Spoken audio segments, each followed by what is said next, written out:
আৰু এইটো হৈছে কাবেলি বুটৰ এটা স্নেক্স আইটেম। তাৰ কাৰণে মই বইল কৰা কাবেলি বুট লৈছোঁ।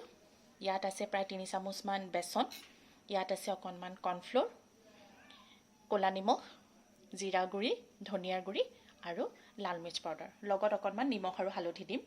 এতিয়া চাই থাকক এই আইটেমটো বা এই ৰেচিপিটো মই কেনেকৈ কৰোঁ। খুব সহজ, আপোনালোকে 5 মিনিটৰ ভিতৰতে বনাই চাহৰ লগত আলহী আহিলেও খুৱাব পাৰিব, নিজেও খাব পাৰিব। কিন্তু তাৰ আগত কাবেলি বুটখিনি ৰাতি আপোনালোকে ভিজাই থ'ব, নহ'লে 4-5 ঘণ্টা ভিজালেই হ'ল, আৰু কুকাৰত 3টামান হুইচেল দি বইল কৰি ল'ব। এতিয়া মই এটা বাউল লৈ লৈছোঁ। এতিয়া ইয়াতে মই প্ৰথমে বেচনখিনি দি দিম আৰু কৰ্ণফ্ল'ৰখিনিও দি দিম, লগত দিম এই মছলাখিনি আৰু দিম নিমখ আৰু হালধি।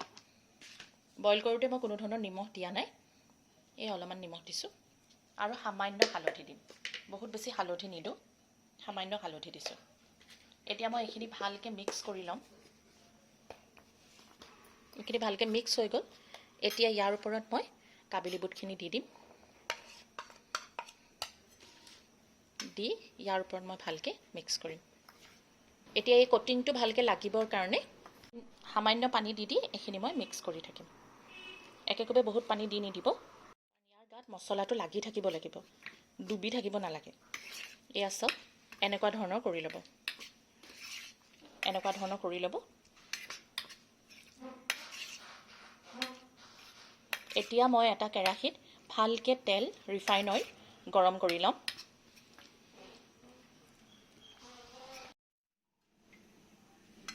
তেল গৰম হৈ গ'ল। এতিয়া ইয়াতে মই এইখিনি অলপ অলপকৈ তেলত দি দিম।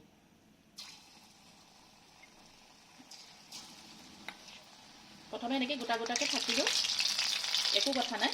যেতিয়া সিজি যাব, হাতেদি এৰুৱাই দিলে সি এৰাই আহিব।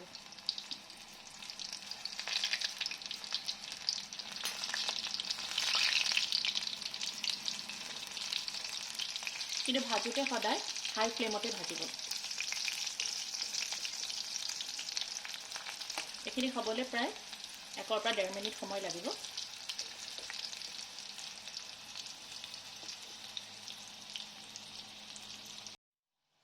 এইখিনি চাওক, ধুনীয়া এটা গোল্ডেন ব্ৰাউন কালাৰ হৈ গৈছে।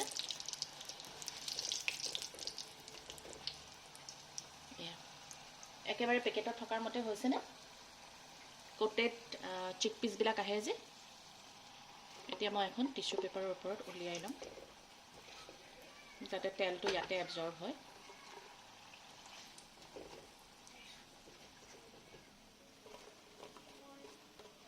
এয়া চাওক, এতিয়া এনেকৈ মই বাকীখিনিও ফ্ৰাই কৰি ল'ম। এনেকৈ মোৰ এইখিনি ভজাও হৈ গ'ল। এতিয়া মই এইখিনি এখন প্লেটত ওলাই ল'ম। চাওক কি ধুনীয়া হৈছে।